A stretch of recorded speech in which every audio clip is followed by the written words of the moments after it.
গরম জলটা ফুটে গেছে। এরপরে যে চালটা ভিজিয়ে রেখেছিলাম সেই রাইসের চালটা এবারে হাঁড়ির মধ্যে ঢেলে দেবো। এই গরম জলটার মধ্যে দারচিনি স্টিক দুটো, একটা লবঙ্গ, দুটো এলাচ সব রকম দিয়ে জলটা ফুটিয়ে নিয়েছিলাম। এবারে রাইসের চালটা দিয়ে ঢাকনাটা বন্ধ করে দিলাম। এদিকে দেখুন ধনিয়া চিকেনটা ম্যারিনেট করা রয়েছে।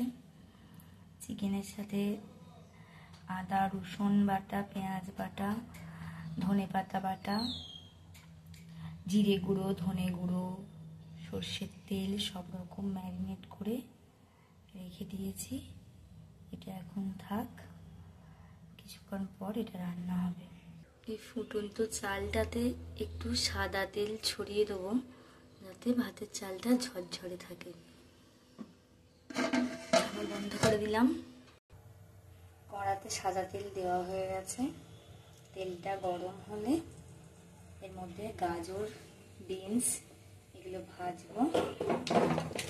ততক্ষণে আমরা দেখে নিই রাইসের চালটা কতটা ফুটেছে।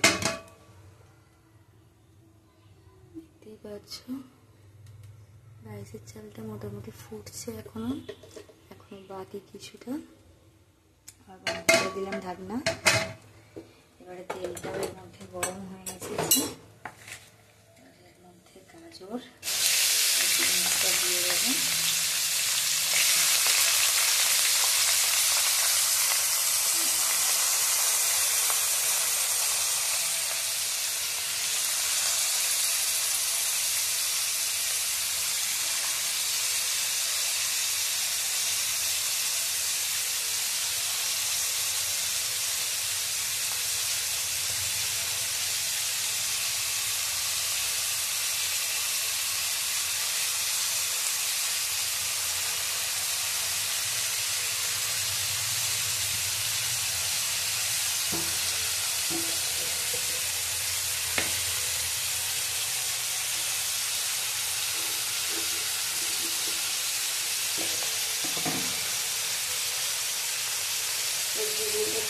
দিয়ে দেবেন।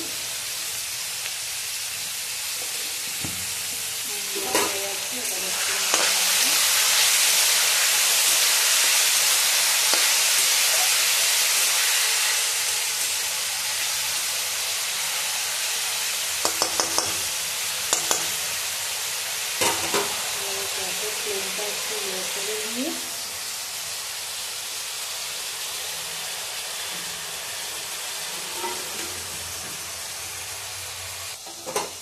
সবজিগুলো আরেকবার নেড়ে দিই।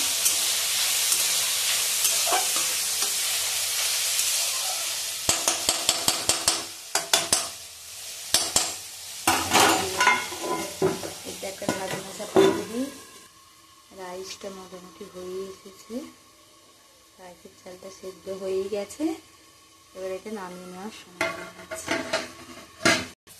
রেড রাইস একটু মিষ্টি মিষ্টি ভালো লাগে, তাই এর মধ্যে একটু চিনি দিয়ে দিলাম। আমরা একটু মিষ্টি মিষ্টি ভালোবাসি, তাই রাইসটা একটু মিষ্টি হলেই ভালো লাগে। চিনি দিয়ে একটু নেড়ে দিলাম। এবার এর মধ্যে আগে থেকে সেদ্ধ করে রাখা মটরশুঁটিগুলো দিয়ে দিলাম। মটরশুঁটিগুলো মিশিয়ে দিলাম। এবার এর মধ্যে একটু ক্যাপসিকাম কুচি দিয়ে দিলাম।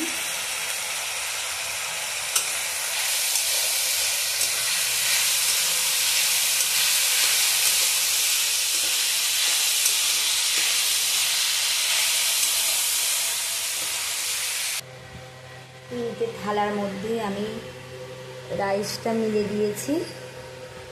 এগুলো একটু মিলে দেওয়ার ফলে একটু ঝরঝরে হয়ে যাবে। তারপরে আমি ভেজিটেবলসগুলো মিক্স করব। রাইসটা তৈরি করার জন্য আমি হাঁড়িতে অনেকটা ঘি দিয়ে দিলাম। এই ঘিটা দিয়ে রাইসটা ভাজা হবে।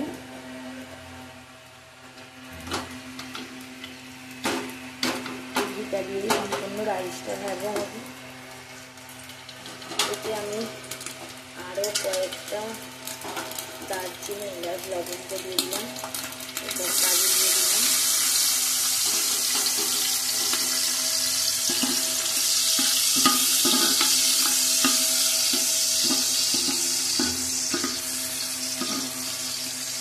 আজকে আমার কাছে কিশমিশটা নেই, এটা আনাতে ভুলে গেছি, তাই অনলি কাজু দিয়েই করছি।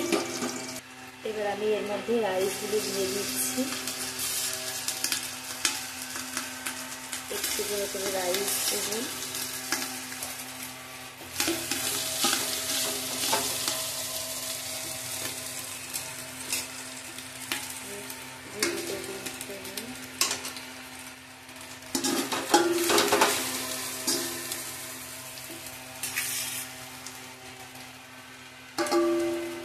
আবার একটু রাইস দিলাম,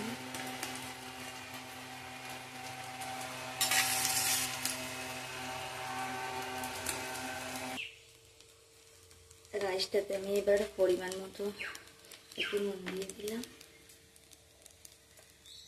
তারপর একটু গরম মশলার গুঁড়ো দিয়ে দিলাম, আপনারা আপনাদের পরিমাণ মতো দেবেন। এরপর একটু গোলমরিচের গুঁড়ো,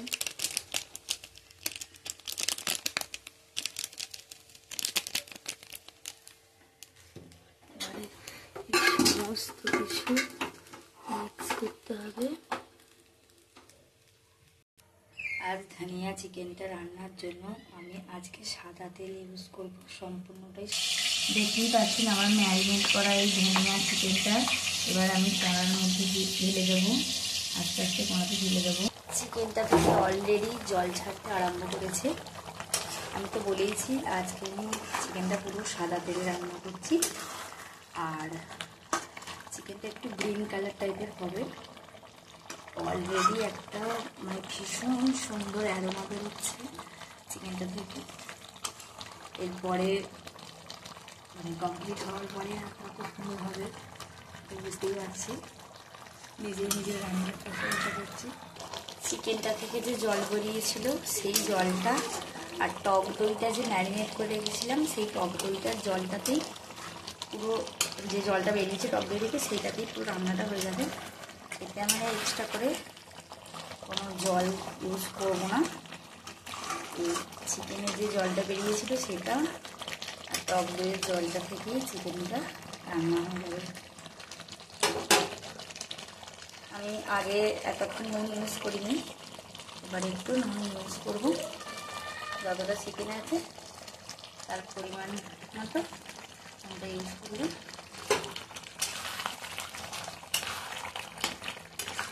গ্রিন কালার আসছে, তার সাথে একটু লালচে লালচে।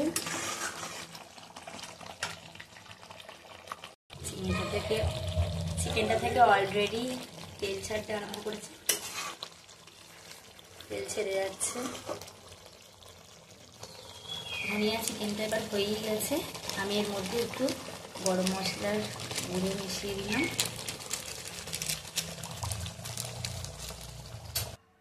চিকেনটা অলমোস্ট ডান।